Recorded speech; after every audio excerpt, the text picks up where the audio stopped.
Over. The Senate voted to block the millions of dollars needed to close the prison at Guantanamo Bay, Cuba today. The House of Representatives voted down a similar measure last week. Lawmakers say the president has not presented a solid plan for what to do with the prisoners. Congressman Ron Paul, Republican of Texas, joins me now. Congressman Paul, welcome to the show. Should Guantanamo Bay be closed as a prison camp for detainees? Why? Sure, it should be closed because we don't need it. It was unnecessary. The way these prisoners were captured were very questionable. They haven't had really due process, so the real thugs that need to be tried, they ought to be tried. But they've deleted the funding mainly because the Republicans have really won the argument, because they turned this into, you know, if you don't support the continuation of these military tribunals and you don't support Guantanamo, means you support sending these people into your district and they'll be your neighbors. And the Democrats were convinced of that. They won the PR fight, and so therefore they all became squeamish, and even the president backed down. So that's why there's no funding for closing Guantanamo, and I guess it'll be open for an indefinite future. Now, I visited Guantanamo about 3 years ago. As a physical plant, it is extraordinary, and it's better than many prisons. There I am in one of the jail cells. It's better than many prisons in the United States of America. But the issue is not the physical plant.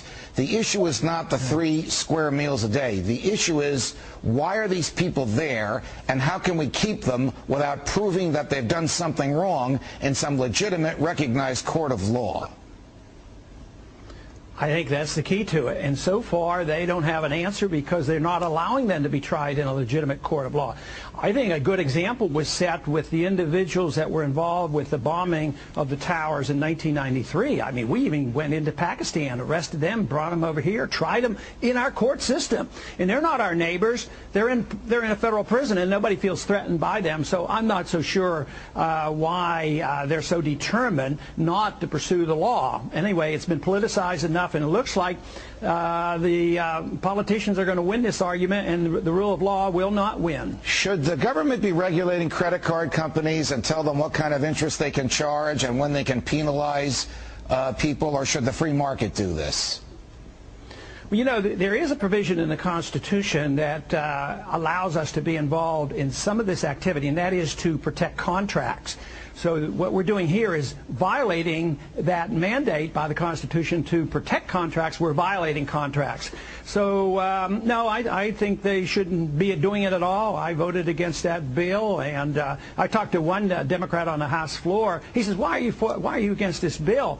And I says, well, I think the states or the people ought to determine that. He says, yeah, but the individuals aren't smart enough. I said, oh, you make the assumption that everybody's dumb, and he more or less acknowledged that. They're not smart enough to take care of their own business. And, you know, we've encouraged people to borrow. We've created this credit. They went way overboard on this. It's a real mess. What is it about people? We should not be regulating interest. What is it about people in government that they think that they can make decisions for us because they know more than we do about what we need and what we want, and they can take our freedom of choice away from us? The Congress does this every day. You're one of the few people who consistently argues against it and dissents. You know, and this is so key, because once they believe that, they have to make the assumption that the people are idiots and they're going to take care of us. But great harm is done by that. But how do they know what we want to do? How do they know how we want to spend our money and our lives and our entertainment? So it really is a total rejection of the principle of liberty to assume a bureaucrat or a politician knows what's best for us. And it's left and right, some on personal liberties and some on economic liberties, but they're always telling us what is best for us, and it just undermines the Constitution, because the Constitution doesn't give them that authority to do so. Congressman Paul, thanks very much.